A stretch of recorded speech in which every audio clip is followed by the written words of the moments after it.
सूर्य भगवान की जय। हरे कृष्णा। प्रिय भक्तगणों, स्कंद पुराण में साफ तौर पर लिखा गया है कि जो मनुष्य विष्णु, शिव, दुर्गा, सूर्य और श्री गणेश इन पांचों देवी देवताओं की आराधना करता है, उसे किसी भी प्रकार से भय नहीं होता। वह स्वर्ग का अधिकारी होता है, धन का स्वामी, पुत्र पुत्री से भाग्यशाली होता है। तो आज हम उन्हीं 5 देवी देवताओं में से 2 प्रमुख देवताओं की कल्याणकारी कथा का श्रवण करेंगे, जिसमें जीवन ज्योति प्रदान करने, मनुष्यों में ऊर्जा जीवन देने वाले, सौभाग्य आरोग्य के देवता सूर्य भगवान की कथा का रसपान करेंगे और जगत के पालन करता, धन लक्ष्मी सुख सफलता देने वाले प्रभु श्री विष्णु की परम आनंदमयी कथा। प्रिय भक्तगणों, सभी सुखों की प्राप्ति के लिए श्रवण करते हैं आज की पावन पौराणिक कथा। आप जितने भक्तगण कथा को सुन रहे हैं, वीडियो पसंद आए तो उसे एक लाइक भी कर दीजिएगा। हरे कृष्णा। कथा इस प्रकार से है। प्राचीन काल की बात है। एक गांव में एक ब्राह्मण रहता था। वह सूर्य भगवान का बड़ा ही भक्त था। वह हर रोज सुबह सूर्य उदय से पूर्व उठकर नहाता था और सूर्य भगवान की कहानी कहता था, सुनता था और उन्हें अर्घ्य भी देता था। इन सब में उसे देर हो जाती थी और वह ज़्यादा काम भी नहीं कर पाता था, जिसके कारण उसे उसकी पत्नी बहुत ही डांटती थी एवं समाज वाले भी उसे निकम्मा कहते थे। एक दिन इन सभी चीज़ों से परेशान होकर वह ब्राह्मण बाजार से पूजन का सामग्री लेकर जंगल में चला गया। वहाँ एक सूखी नदी के किनारे एक सूखे पीपल का पेड़ था, जहाँ बैठकर वह ब्राह्मण सूर्य भगवान की कहानी पढ़ने लगा एवं उनकी पूजा करने लगा। और उस नदी में एक जगह थोड़ा सा जल था। उसमें से जल लेकर वह सूर्य भगवान को समर्पित करता है। जैसे ही उसके द्वारा चढ़ाया गया जल नदी और पीपल के पेड़ पर गिरता है, वैसे ही नदी साफ पानी से भर जाता है और पीपल का पेड़ हरा भरा हो जाता है। तभी सूर्य भगवान उस नदी के जल में प्रकट होकर कहते हैं, हे ब्राह्मण, मांग। क्या मांगता है? ब्राह्मण ने यह सुनकर सोचा कि यह आवाज किसी भूत प्रेत का तो नहीं। यह सोचकर ब्राह्मण वहां से भाग जाता है। तब वह घर जाकर यह सारी बातें अपनी पत्नी को बताता है। तब उसकी पत्नी समझ जाती है कि सूर्य भगवान ने इन्हें दर्शन दिया है।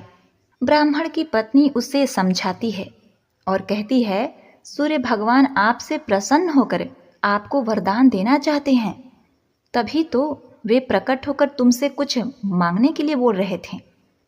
तब ब्राह्मण अपनी पत्नी से कहता है, मैं वरदान में क्या मांगूं, बताओ। उसकी पत्नी कहती है कि कम शब्दों में जितना हो सके मांग लो। और ब्राह्मण को सूर्य भगवान से ये मांगने को कहती है कि अपने महल के अंदर सोने के पालने में पोते को दासियों द्वारा खिलाते हुए अपनी आंखों से देख पाऊं। प्रिय भक्तगणों, अब वह ब्राह्मण उसी जंगल में फिर से जाता है।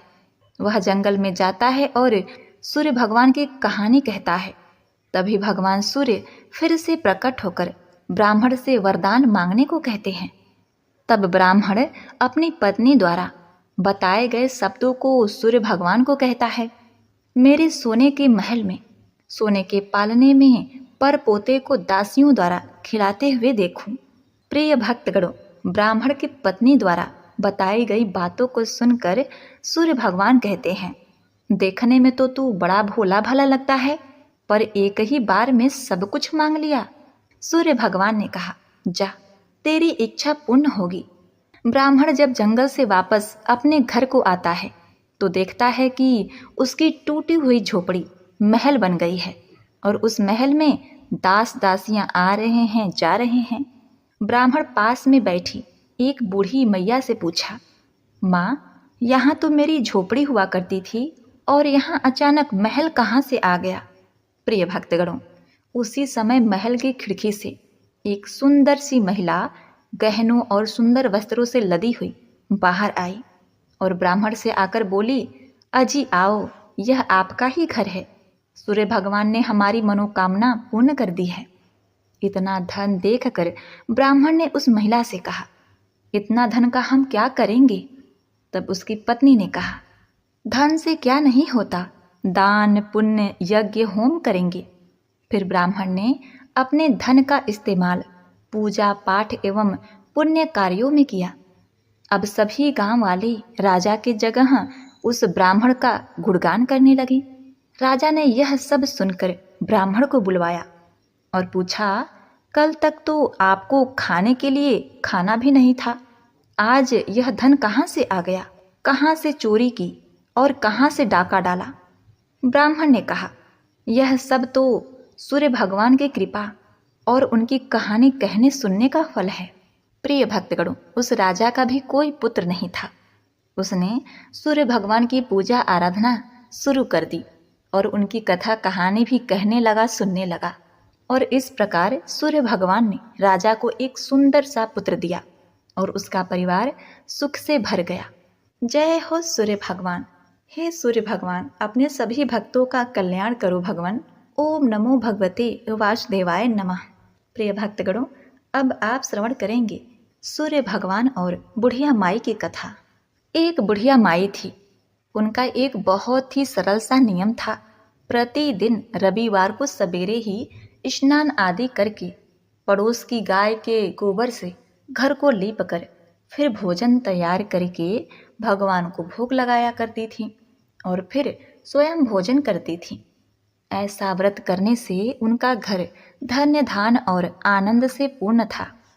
इस तरह कुछ ही दिन बीत जाने पर उनकी पड़ोसन विचार करने लगी कि यह वृद्धा सदा मेरी गौ का गोबर ले जाती है, इसीलिए वह अपनी गाय को घर के भीतर बांधने लगी।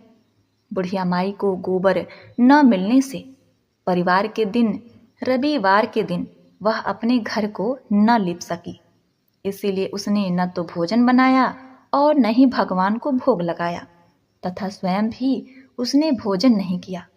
इस प्रकार उसने निराहार व्रत किया। रात हो गई और वह भूखी सो गई। रात में भगवान ने उसे स्वप्न में दर्शन दिए और भोजन न बनने तथा भोग न लगने का कारण पूछा। बुढ़िया माई ने कहा, हे भगवान, आज मुझे घर लीपने के लिए गाय का गोबर नहीं मिला, जिससे हमारा घर शुद्ध नहीं हुआ, जिससे मैं खाना नहीं बना पाई और न ही आपको भोग लगा पाई। तब भगवान ने कहा, माता, हम तुमको ऐसी गाय देते हैं जिससे सभी इच्छाएं पूर्ण होती हैं, क्योंकि तुम हमेशा रविवार को गाय के गोबर से घर लीप कर भोजन बनाकर मेरा भोग लगाकर खुद भोजन करती हो। इसीलिए मैं खुश होकर तुमको यह वरदान देता हूँ तथा अंत समय में मोक्ष भी देता हूँ। स्वप्न में ऐसा वरदान देकर भगवान अंतर ध्यान हो गए और जब वृद्धा की आंख खुली तो वह देखती है कि आंगन में एक सुंदर गाय और बछड़ा बंधे हुए हैं। वह गाय और बछड़े को देखकर अत्यंत ही प्रसन्न हो गई और उसको घर के बाहर बांध दिया। वही खाने का चारा डाल दिया। जब उसकी पड़ोसन ने बुढ़िया माई के घर के बाहर एक अति सुंदर गाय और बछड़े को देखा तो द्वेष के कारण उसका हृदय जल उठा। जब उसने देखा कि गाय ने सोने का गोबर किया है तो वह उस गाय का गोबर ले गई और अपनी गाय का गोबर उसकी जगह पर रख गई। वह नित्य प्रति ऐसा ही करती थी और सीधी साधी बुढ़िया माई को इसकी खबर भी नहीं थी। तब सर्वव्यापी ईश्वर ने सोचा कि चालाक पड़ोसन के कर्म से बुढ़िया ठगी जा रही है। भगवान ने संध्या के समय अपनी माया से बड़े जोर की आंधी चलाई।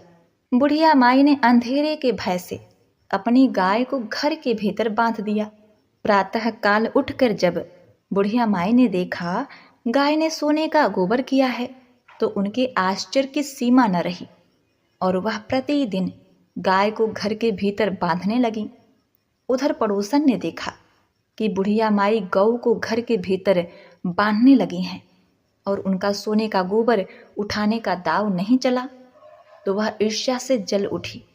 कुछ उपाय न देखकर उसने देश के राजा की सभा में जाकर कहा, महाराज, मेरे पड़ोस में एक बुढ़िया के पास ऐसी गाय है जो आप जैसे राजाओं के योग्य ही है। वह रोज सोने का गोबर देती है। आप उस सोने से प्रजा का पालन कीजिए। वह वृद्धा इतने सोने का क्या करेगी महाराज? राजा ने जब यह सुना तो अपने दूतों को वृद्धा के घर गाय लाने के लिए आज्ञा दी। वृद्धा प्रातः ईश्वर का भोग लगाकर भोजन ग्रहण करने जा रही थी कि राजा के कर्मचारी गाय लेकर चले गए। वृद्धा काफी रोई चिल्लाई, किंतु कर्मचारियों के समक्ष कोई क्या कर सकता है। उसी दिन वृद्धा गाय के वियोग में भोजन ना खा सकी। रात रात भर रो रो कर ईश्वर से गाय को पुनः पाने के लिए प्रार्थना करती रही। उधर राजा गाय को देखकर बहुत प्रसन्न हुआ, लेकिन सुबह जैसे ही वह उठा सारा महल गोबर से भरा दिखाई देने लगा। राजा यह देखकर घबरा गया। अब क्या था? भगवान ने रात में राजा से स्वप्न में कहा, हे राजा, गाय वृद्धा को लौटाने में ही तेरा भला है। उसके रविवार के व्रत से प्रसन्न होकर मैंने उसे गाय दी थी। यदि तूने उस गाय को वापस नहीं लौटाया तो तेरा सर्वनाश हो जाएगा। प्रिय भक्तगणों, प्रातः होते ही राजा ने वृद्धा को बुलाकर बहुत से धन देकर सम्मानित किया। उसके साथ ही गाय व बछड़ा लौटा दिया। उसकी पड़ोसन को बुलाकर उचित दंड दिया। इतना करने के बाद राजा के महल से गंदगी दूर हो गई। उसी दिन से राजा ने नगरवासियों को आदेश दिया कि राज्य की तथा अपनी समस्त मनोकामनाओं की पूर्ति के लिए रविवार को व्रत करें। व्रत करने से नगर के लोग सुखी जीवन व्यतीत करने लगे। कोई भी बीमारी तथा प्रकृति का प्रकोप उन पर नहीं होता था। सारी प्रजा सुख से रहने लगी। एक बार प्रेम से बोलिए, जय सूर्य भगवान। हे सूर्य भगवान, जैसे आपने बुढ़िया माई को दिया वैसे ही अपने सभी भक्तों को देना। कथा कहानी कहने वाले, सुनने वाले और हुंकारा भरने वालों को देना। प्रिय भक्तगणों, अब आप श्रवण करेंगे विष्णु भगवान की कल्याणमयी सुख संपत्ति देने वाली रोचक कथा। किसी नगर में एक राजा रहता था। उस राजा की 7 बेटियां थीं। उस राजा के राज में प्रजा बहुत ही सुखी थी। उसके राज में प्रजा को कोई तकलीफ नहीं थी। एक दिन राजा के मस्तिष्क में एक विचार आया। राजा ने अपनी 7 बेटियों को बुलाया और अपनी सभी बेटियों से पूछा, पुत्री, ये बताओ तुम लोग किसका दिया हुआ खाती हो? राजा की 6 बेटियों ने उत्तर दिया, पिताजी, हम सब आपका दिया हुआ खाते हैं और आपका ही दिया पहनते भी हैं। राजा की 7वीं बेटी, जो कि भगवान विष्णु की परम भक्त थी, जो कि सबसे छोटी थी, उसने अपने पिता से कहा, पिताजी, मैं तो भगवान का दिया हुआ खाती हूँ। यह सुनकर राजा अत्यधिक क्रोधित हो गया। उसने कहा कि सबको मैं खिला रहा हूँ और ये कहती है कि मैं भगवान का खाती हूँ। राजा ने अपनी 6 बेटियों का विवाह राजघराने में किया, लेकिन अपनी 7वीं बेटी का विवाह एक गरीब लकड़हारे से कर दिया, जो कि जंगल से प्रतिदिन जाकर लकड़ियां काटता था। वह किसी कारणवश बीमार हो गया था। वह लकड़हारा एक कदम भी आगे नहीं चल पा रहा था। इतनी दयनीय स्थिति उस लकड़हारे की हो गई थी। ऐसे लकड़हारे से उस राजा ने अपनी छोटी बेटी का विवाह कर दिया। राजा ने अपनी छोटी बेटी से कहा कि तूने तो बोला था ना कि मैं भगवान का दिया हुआ खाती हूँ, तो अब तू उन्हीं का दिया हुआ खा। वह लड़की भगवान विष्णु की परम भक्त थी। भगवान की इच्छा समझकर खुशी खुशी उसी गरीब लकड़हारे के साथ रहने लगी। वह राजा की पुत्री राजकुमारी प्रतिदिन जंगल से लकड़ियां काटकर बाजार में बेचती। उसमें जो पैसे मिलते उन पैसों से अपने पति के लिए दवाइयाँ, खाने के लिए सामान और भगवान की पूजा के लिए पूजन सामग्री और कुछ दान के लिए बचाया करती थी। लकड़हारे की पत्नी ने उसी जंगल में एक कुटिया बना लिया था तथा उसी कुटिया में दोनों रहने लगे थे। लकड़हारे की पत्नी बहुत ही दयावान थी। वह नित्य प्रति भगवान विष्णु का पूजन अर्चन किया करती थी और उसके साथ ही भगवान शिव का भी पूजा करती थी। उसी कुटिया के बगल में एक नाग का जोड़ा रहता था। लकड़हारे की पत्नी सुबह एक कटोरे में दूध लेकर वह नाग के बिल के पास रख देती थी। वह नाग प्रतिदिन दूध पीता था। प्रिय भक्तगणों, कहते हैं कि जो भी भक्तगण भगवान शिव की पूजा करता है और भगवान विष्णु का निंदा करता है, उसे किसी भी प्रकार का सुख प्राप्त नहीं होता। और जो भक्त भगवान विष्णु की पूजा करता है और शिव की निंदा करता है, तो उसे भी किसी प्रकार का सुख नहीं मिलता, उल्टा उसे दुख भोगना पड़ता है। शिव और विष्णु एक दूसरे के पूरक हैं। इस बात को वह कन्या बहुत ही अच्छी तरह भली भांति जानती थी। तो प्रिय भक्तगणों, वह नाग कोई मामूली नाग नहीं था, बल्कि भगवान शिव स्वरूपी इच्छाधारी नाग था। एक दिन उस नाग ने सोचा कि यह कन्या बहुत ही दयालु है तथा गरीब भी है, क्यों ना इसकी मदद की जाए। एक दिन भगवान की प्रेरणा से उस नाग ने लकड़हारे की पत्नी के स्वप्न में आकर कहा, हे पुत्री, जिस स्थान पर तुम दूध का कटोरा रखती हो, वहां पर तुम गड्ढा खोदना, तुम्हें बहुत सारी अथाह संपत्ति मिलेगी। उस संपत्ति से तुम सबका भला करना, किंतु एक बात का ध्यान रखना, कोई भी व्यक्ति तुम्हारे द्वार से भूखा न जाए। लकड़हारे की पत्नी सुबह उठी और जिस स्थान पर नाग का जोड़ा रहता था, उसके कुछ ही दूर पर उसने खोदना आरंभ कर दिया। उसकी पूरी तकदीर ही बदल गई। उसे इतना ज़्यादा धन मिला, इतना ज़्यादा सोना मिल गया कि उस धन से उसने एक महल बनवा लिया। उसने पूरा एक नगर ही बसा लिया। वह प्रतिदिन भूखों को भोजन कराती थी। उसका पति भी अब पूरी तरह स्वस्थ हो चुका था। एक दिन लकड़हारे की पत्नी सबको भोजन करवा रही थी। तब उसने देखा कि पंक्ति में सबसे पीछे उसका पिता तथा उसकी 6 बहनें लगी हुई हैं। उसने सबको पहचान लिया और अपने पिता से पूछने लगी, पिताजी, आपकी ऐसी हालत कैसे हो गई? उसके पिता ने कहा, पुत्री, मेरा सारा राजपाट छिन गया। तेरी इन 6 बहनों के पतियों ने धक्के मारकर अपने राज्य से बाहर निकाल दिया। अब हम सबकी यह दशा हो गई है कि हमें भिक्षा मांगना पड़ रहा है, और उसी लिए हम तुम्हारे दरवाजे पर पंक्ति में खड़े हैं। प्रिय भक्तगणों, उन सबकी ऐसी परिस्थिति देखकर लकड़हारे की पत्नी ने अपने पिता, अपनी 6 बहनों की मदद की। तब उसने अपने पिता से कहा, देखा पिताजी, मैंने कहा था ना, हम सब भगवान का दिया हुआ खाते हैं। हम सब इस जगत के पालन करता भगवान विष्णु के आश्रय पर ही, उनकी कृपा से उनका दिया हुआ खाते हैं। उसके पिता ने कहा, हाँ पुत्री, तुमने सही कहा था। अब मुझे भी विश्वास हो गया है कि हम सब भगवान का दिया हुआ ही खाते हैं। एक बार प्रेम से बोलिए, जय श्री हरि, ओम नमः शिवाय। अलूने रविवार कथा के अनुसार एक साहूकार था। उसके कोई भी पुत्र नहीं था। एक दिन की बात है, वह सुबह के समय घर से बाहर निकलकर टहल रहा था, तो उसने देखा कि एक किसान खेत में दाना डालने जा रहा था।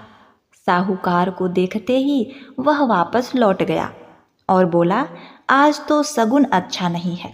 अरे अरे, मैंने किसका मुंह देख लिया, आज का मेरा दिन बड़ा ही खराब जाएगा। अब देखिए, साहूकार ने यह सुना तो उसे बहुत ही बुरा लगा। उसका मुंह उतर गया। वह बहुत ही दुखी मन से अपने घर आ गया और अपनी पत्नी से बताने लगा कि आज एक किसान खेत में दाना बोने जा रहा था। वह मुझे देखकर अब सगुन समझकर वापस घर को चला गया। साहूकार की बात सुनकर उसकी पत्नी ने कहा, अरे हाँ, आज हमारे घर भी एक चिड़िया आई थी और वह बोली कि इस घर में तो बच्चे ही नहीं हैं, तो दाना कहाँ से मिलेगा। यह कहकर वह चिड़िया भी मेरे घर से उड़ गई, चली गई। अब देखिए, यह सब सुनकर साहूकार को बड़ा दुख भी हुआ और क्रोध भी आया। साहूकार भगवान की पूजा नित्य प्रति तो किया करता ही था, लेकिन वह समय पौष माह का था और रविवार पड़ने वाला था। तो उसी रविवार के दिन से वह सूरज भगवान की आराधना करने लगा। 12 वर्ष बीत गए। तब सूरज भगवान ने सोचा, यदि भक्त की पुकार नहीं सुनी तो भगवान को कोई नहीं मानेगा। सूरज भगवान को दया आ गई और प्रकट होकर बोले, हे साहूकार, तेरे नसीब में बच्चा तो नहीं है, लेकिन तेरी भक्ति से मैं बड़ा प्रसन्न हूँ। तुमने लगातार बिना किसी शिकायत के 12 वर्ष तक मेरा पूजा किया है, आराधना किया है, इसीलिए मैं तेरे से बड़ा ही प्रसन्न हूँ। तेरे नसीब में तो एक भी पुत्र नहीं है, किंतु मेरे आशीर्वाद से तेरे घर एक कन्या जन्म लेगी। वह कन्या बहुत ही चमत्कारी होगी। प्रिय भक्तगणों, यह कौन सा चमत्कार है, आगे इस कहानी में सुनिए। अब देखिए, भगवान सूर्यदेव की कृपा से 9वें महीने उस साहूकार के घर में एक कन्या ने जन्म लिया और उस कन्या को नहलाने धुलाने के लिए एक दासी को रखा गया। दासी उस घर में आती और कन्या को नहला धुलाकर वहाँ से चली जाती, लेकिन वह कन्या बहुत ही दिव्यमयी थी। जब भी वह मुस्कुराती तो उसके मुस्कुराने से हीरे मोती उसके मुंह से गिरने लगते। उस हीरे मोती को वह दासी लेकर चली जाती। जब 1.25 महीना बीत गया तब साहूकार की पत्नी ने दासी से कहा, अब मैं अपनी कन्या को खुद भी नहला धुला सकती हूँ। तब वह दासी उस दिन से आना बंद कर देती है। अब वह साहूकार की पत्नी अपनी कन्या को नहलाने लगी तो बच्ची के हंसने पर हीरे मोती गिरे। अब वह समझ गई कि वह दासी तो खूब हीरे मोती इकट्ठा कर ली होगी, क्योंकि मेरी कन्या जब भी हंसती है तो हीरे मोती गिरते हैं। अब लड़की बड़ी हुई तो माँ बाप ने सोचा कि घर में धन तो बहुत है, इसीलिए घर जमाई रख लेते हैं। उन्होंने एक गरीब लड़का ढूंढा और उसके साथ अपनी लड़की का विवाह करा दिया। माँ दिन उगते ही अपनी बेटी को जगाने जाती और उसका मुंह देखती। तब लड़की का पति बोला, माँ जी, इतना सुबह सुबह आप हमारे कक्ष में क्यों आ जाती हैं? तो लड़की की माँ बोली, हमारे घर का यह नियम है कि हम अपने बेटी का मुंह देखे सुबह सुबह किसी चीज़ की शुरुआत नहीं करते, इसीलिए मैं सुबह सुबह अपने बेटी का मुंह देखने चली आती हूँ। जब दूसरा दिन हुआ तो दूसरे दिन सुबह वह लड़का उठा और अपनी पत्नी का मुंह देखा तो उसके मुंह से हीरे मोती गिर रहे हैं। अब वो समझ गया कि इसीलिए ही सासू माँ इसका मुंह पहले ही देख लेती हैं। थोड़ी देर के बाद लड़की की माँ आई और हीरे मोती नहीं मिले तो माँ समझ गई कि जमाई को पता चल गया है कि मेरी पुत्री के मुंह से हीरे मोती गिरते हैं। माँ के मन में लालच आ गया। उसने सोचा कि यदि जमाई को पता चल गया है, वह तो धनवान हो जाएगा, मेरी पुत्री को यहाँ से ले जाएगा और हमें फिर से हीरे मोती नहीं मिलेंगे। अब उस माँ के मन में कपट आया। उसने एक आदमी को अपने जमाई को जान से खत्म करने के लिए, उसकी हत्या करने के लिए भेज दिया। अब देखिए, आदमी ने जमाई को मार दिया और उसका सिर सासू को लाकर दे दिया। सूरज भगवान ने देखा कि हमारी दी हुई कन्या का पति मर गया है और मेरी यह प्रसाद स्वरूपा कन्या विधवा हो गई है, तो सूर्य भगवान को बड़ी ही दया आई और सूर्य भगवान मनुष्य का रूप धारण करके एक भिक्षुक के रूप में उस साहूकार के घर गए और उन्होंने कहा, हे देवी, आज आप मुझे कुछ भिक्षा दे दें तो आपका बड़ा ही उपकार होगा। अब देखिए, उस कन्या की माँ साहूकार की पत्नी घर में से अनाज लेने के लिए जाती है और इधर सूरज भगवान चुपके से उस कन्या के पति का सिर लेकर उसके धड़ से लगा देते हैं। उन्होंने उसके अंग जोड़कर अमृत का छिड़काव कर दिया। तब उसका पति उठकर बैठ गया। इधर वह कन्या पौष रविवार का व्रत धारण की हुई थी।